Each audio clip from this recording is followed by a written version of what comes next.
Do you feel unsure of going from freelancer to business owner? Well, my video editor, Pedro Moreno, joins me for a coaching call that you're going to get to dive into, where he asks all the questions that he's got about how to make that transition from hourly Upwork freelancer to a business owner. All right, here we go. Let's get this party started. What's up, Pedro? What is up? Oh my gosh, it's been 3 years that we've been working together, approximately 3 years. And this is the very first time that we have spoken live to one another. Yep. How crazy is that?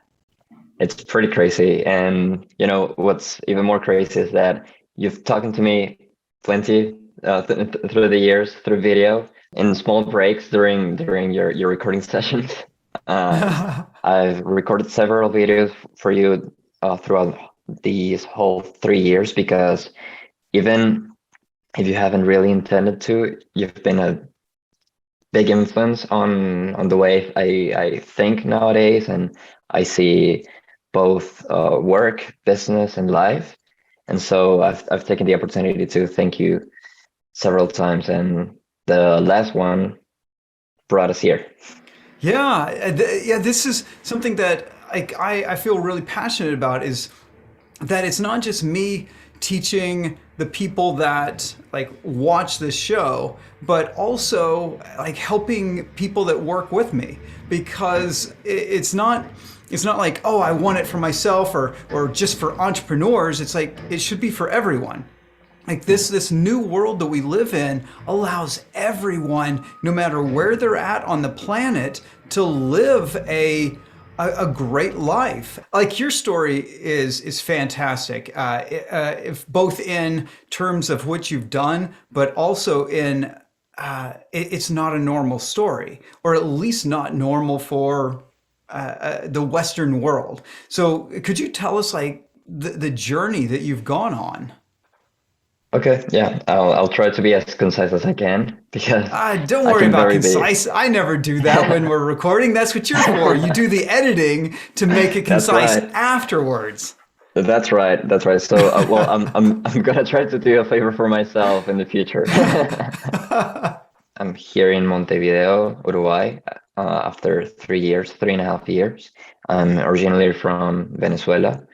And back in 2018, me and my girlfriend, we decided to basically flee, and Uruguay and Montevideo seemed like the best option for us. Legally wise, it was fairly easy and simple to be stable and legal here. And coming from Venezuela, and I believe this is something that might happen in the whole Latin America, is that we see labor as almost the only way to work. Those principles are very intertwined, and to get away from that and not to link work to time, where it is a particularly difficult task, if you will. I studied cinema. Being a film student, you aim almost at being in film sets or doing your own productions, and then doing the commercial work or whatever. And then pricing was like another monumental challenge to be exposed to your ideas. And then thanks to you, I've been really consuming the Futures Christo content, and that's like a rabbit hole I've been down on as well. And so I've now come to a place where, even though I've been making good enough money on Upwork and billing by the hour, and having thankfully, thank God, I have up to 4 consistent clients month per month that I can rely on. I've seen that both the work that I do, in order for it to be more effective and successful within their business, must have a different perspective from the one that I'm doing right now, which is just taking orders and not being so proactive, and then questioning my deliverables has led me to ask you, well, how can I change things, and how can I change things efficiently and effectively? Okay.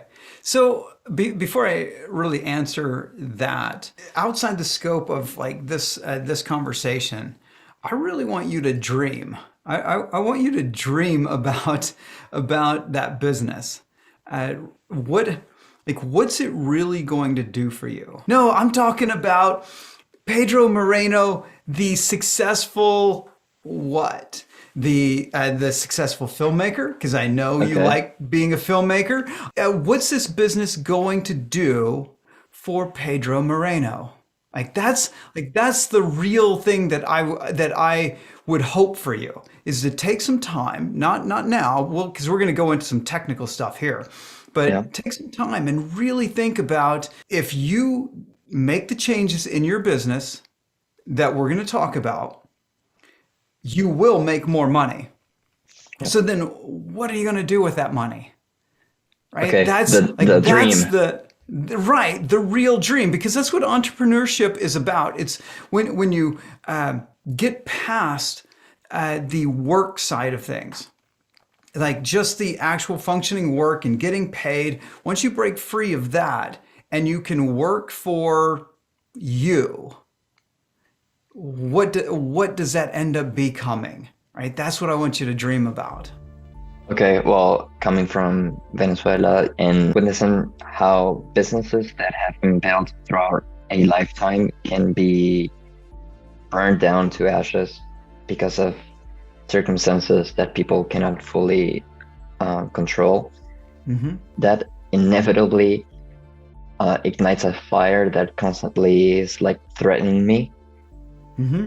Being able to create wealth and diversify that wealth to sort of protect to the best of my abilities the possibilities of being affected by a multi-dimensional crisis. My first goal would be to be on track to achieve that, and then to have a business that allows me to have a big enough chunk of time that I can take to go out and be a documentary photographer. So this is going to be fun because I can now like switch instead of me just saying stuff. I can ask you, since you've edited a whole bunch of my videos, what do you think Tim would tell you to do about your business right now? I really want to hear this.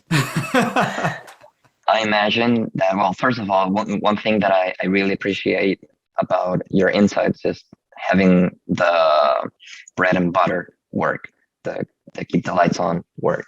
And that's something that I'm working on really cementing and really be like the main guy for them to have Hmm. that consistent income. I imagine that Tim would tell me that in order to scale, to double down on the clients that I already have and the kind of businesses that I'm already aligned with. Yeah, definitely that. Like I think going out and finding people who are doing doing something that you want to do, instead of trying to find people that you can convince to do the type of work that you should be doing, which is what you're doing with your clients. So what started this conversation before recording was that you were asking about how do I get my current clients to do this other work that would really help them out. Yeah, Well, it's hard, and you're finding out that it's not just an easy sell. Like because but they trust you and they like your work, and it's probably something that fits in, but they still have to make a decision about it because they really don't know how does this really fit into what we want to achieve.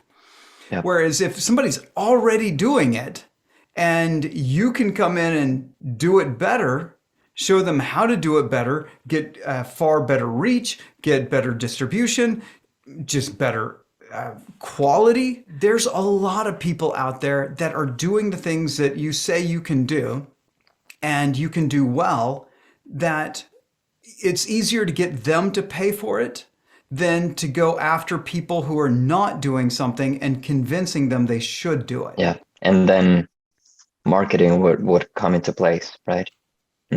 Right, right. So one of the things that I wanted to talk to you about was you were worried about your current clients that if you pitch them these new ideas, that they would leave. Like, oh, Yep. I won't have any business. Deal flow is the number one thing that you have to have. You can't always rely on the handful of clients to take care of you on into the future. You Okay. you need to always have someone ready to become a client, even if you can't take them on. Even if you do not have the ability to take on that client at that moment, that prospect, the pre-client, they need to really want you to work on their stuff. Yeah. Like, I need Pedro to do it. Yeah. I will wait so that I can get you to do it. Like that, that's what Dealflow does for you, is you can have a waiting list. And what do you think is the best part of a waiting list?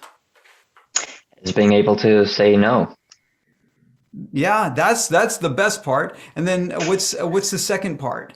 There's like that is, and I wasn't even thinking of that at the moment, but that is truly the best part, being able to say no to someone. But the Yeah. next part is you get to do something. Not having to worry about go out and hunt for new clients, maybe. No, that you are doing that, but there's something that you get to do because you start here and you get to do what? Okay, of course, yes. Increase my prices because of demand. Yes. Yes, the law of supply and demand. When Yeah. there is more demand and not enough supply, prices go up and people are willing to pay it. So if somebody's willing to wait, they're also willing to pay more. So if you have enough deal flow coming in, then you can do what I call client stacking. You got Yes. your first batch of clients, you've been doing this work and you've done a great job. And now you can show the next group of clients, hey, look at my work. I can do this very same thing for you, but it just so happens to be, it's going to cost this much. They Yep. don't know how much those other people were paying you for the work you've been doing. They don't Yeah. know it. You don't have to tell them. You just tell them what your price is today, because Pedro today is not the same Pedro as 3 years ago. Not at all. Yeah. Not at all, right? Yeah. So that makes you more valuable. Also, that's part of the rewiring. Like, okay, how much is fair, both for them, for me, and stop being so scared of saying out an amount, which is Well, and all in my sometimes mind. you're going to get people to say no. Yeah. And then that's where deal flow comes in. Okay, they said no, they didn't like my price. Well, I got this other person who's ready to go.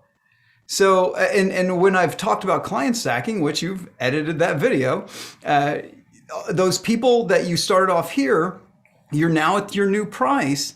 What you do is you go back to them and say, hey, like there's a lot of demand for my time.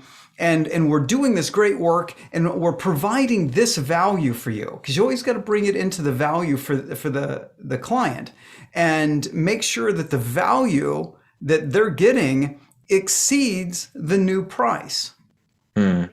Yeah. right? Because if it doesn't, they're going to say no.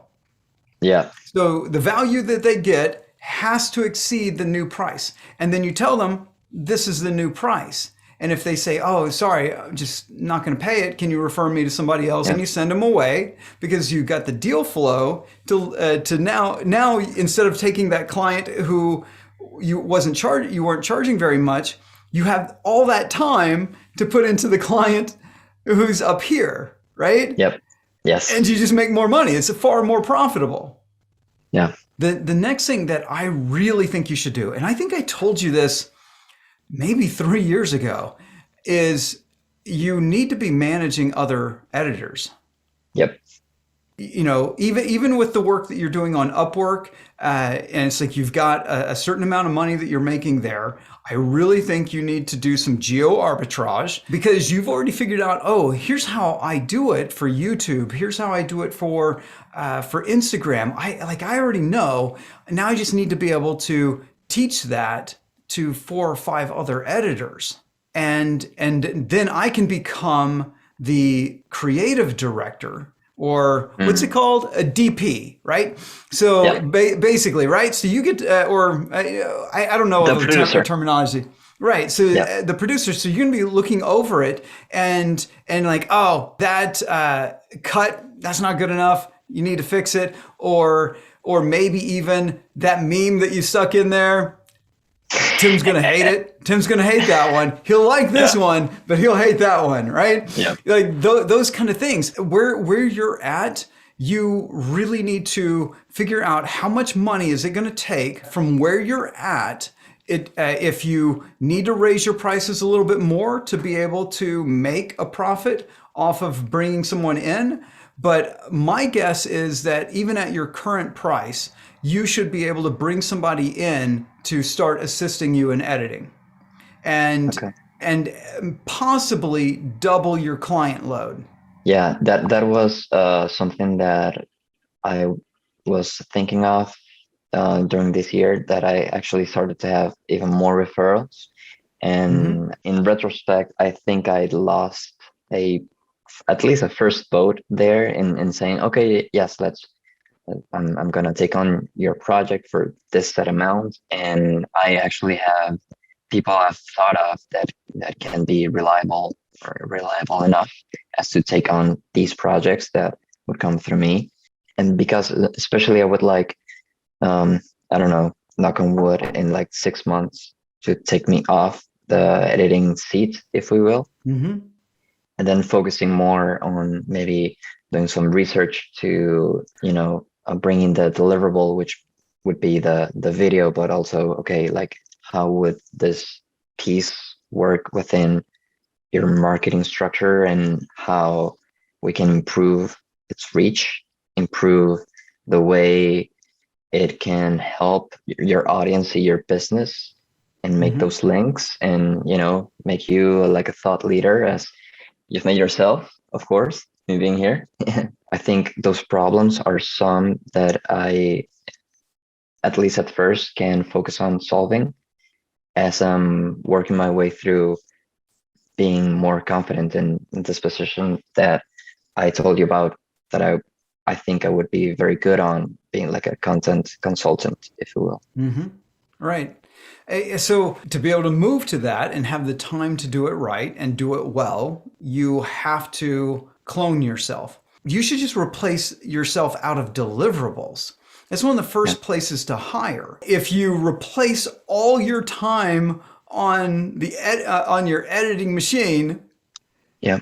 if you replace all that time, Yeah. I'm buying time back. yeah, you get a massive amount of time back. Okay, so your personal income, and this is where freelancers really screw up. They treat every dollar that comes into their business as their personal income. Yeah. And it's not. If you get $100, your personal income out of that $100 probably is not going to exceed 30. Yeah. And a lot of freelancers charge way too low to Yeah. be able to get 30% of the revenue as their personal income and allow them to grow. Yeah. So to be able to take that big chunk of time off of you, hiring somebody else, the amount of money that's coming in, a good portion of it is going to go to that new person doing deliverables. Yeah. So then, but that opens up an immense amount of time, and you just bought yourself a whole nother life.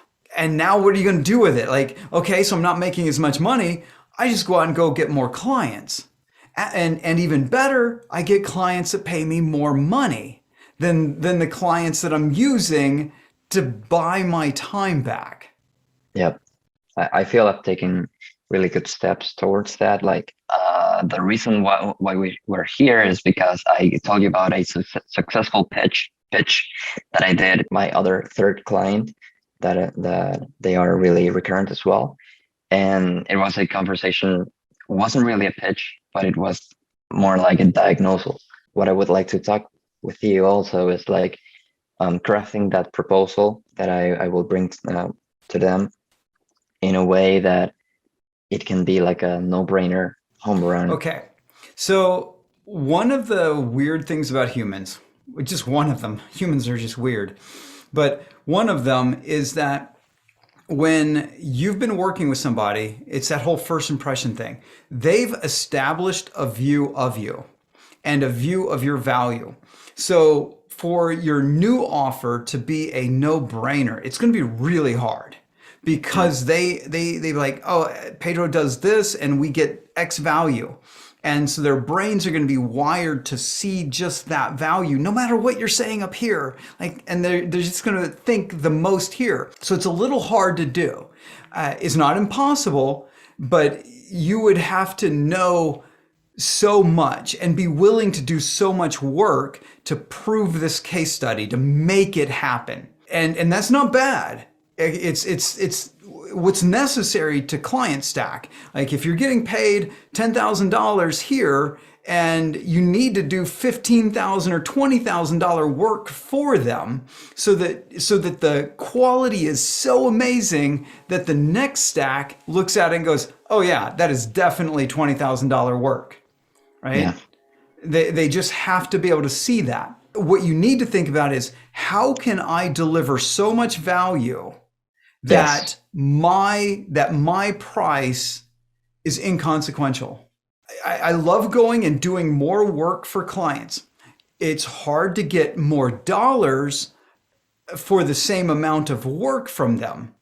Like I hate using the term hourly, but we'll just say hourly. So if you're getting $50 an hour and then you want to get $100 an hour, it's almost impossible to get because they just see. All they see is, well, it's you, right?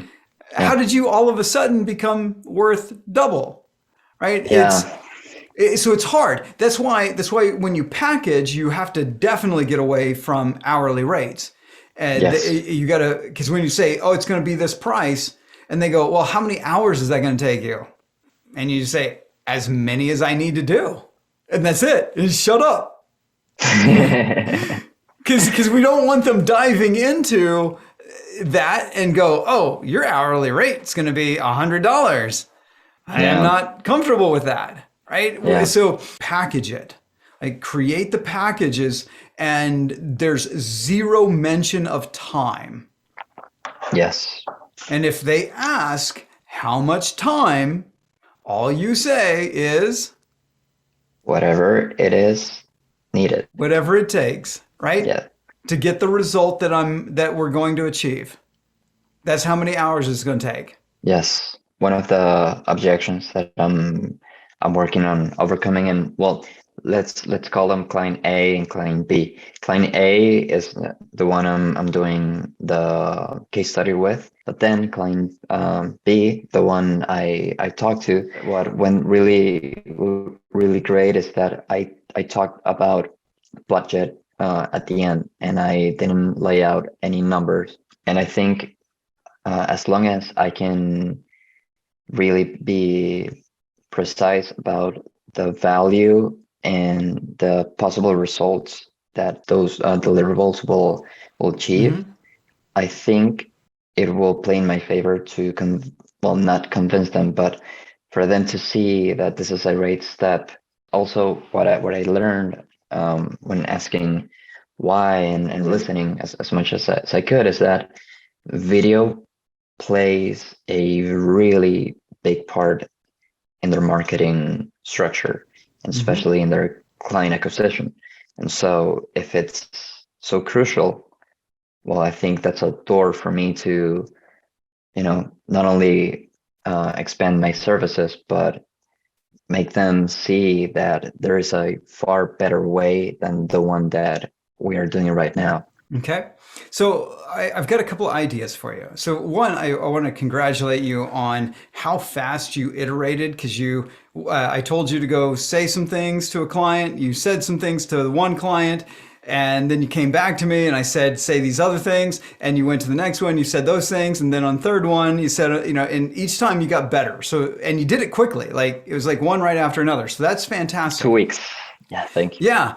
So, that's how you learn sales is you have to practice with real life people who will say yes or no. Like that's the only way to get good at selling what you do. Now, the other side is you've got this client and video is important. Well, what types of video? How many things of video do they do? Right? So we need to know that. Like where's all the videos? Is it not just YouTube and Facebook, like social media video, but do they do sales videos? Do they do event videos? Do they put on events and record those events? Yes. And then like all the different kinds of video that they do. Well, who plans those videos? Who comes up with the ideas? Do you know who should be in those meetings? Who should be in those meetings? Me. Yeah, and potentially leading those meetings. Like, hey, if you're like, here's the idea that you guys are doing this thing, and what you should do is you film it like this, and this, right? I'm not there, but I can, you give me a sketch of the room, I'll tell you where to put the lights and all this stuff, and how to, guide the videographer who's going to be on set, and I will help you storyboard and do some scripting we shot this stuff, but I think if you redid this scene like this way, then I think it would be far more powerful, right? Yes. So if you just take the approach of here's a package, I'll deliver these assets and we'll distribute them on social media. If you take that approach, you're still a vendor, a better vendor than an hourly vendor, but you're still a vendor. But if you if you come into there with I'm going to partner with you, like I make documentary films. Like I know how to storyboard. Like it's like I went to film school. Like I know those elements. Like I know how to do all these different things. So I'm going to help guide you to craft better video. This is gold. Yes. Right. So that's what you're going to do. You're going to become a partner to the client. Then you become somebody who's invaluable. You're not just a vendor who can be replaced doing the same thing. You become invaluable because you're selling your thinking. Yes. That's the high point of the mountain. That's your hook. And even the way you deliver it, like you're selling your thinking. I mean, it's So like I have to learn how to present on camera, right? And that's something that you can help your clients with, because if you go back to my old videos, and I really suggest people watching go back to my old videos and go, oh my gosh, like those were terrible. They were filmed with an iPhone. And the audio from the iPhone, right? It was filmed completely that way. And I was pretty wooden when delivering my messaging. So these are things that you can help your clients do because you know how they're done. And if you sell that to your client, you become far more valuable to them. Hey, thanks for watching all the way to the end. And if you got a lot of value out of this and you want more help on going from freelancer to business owner, check out this video right here, right? I'll see you guys in the next video, like that one right there. Check it.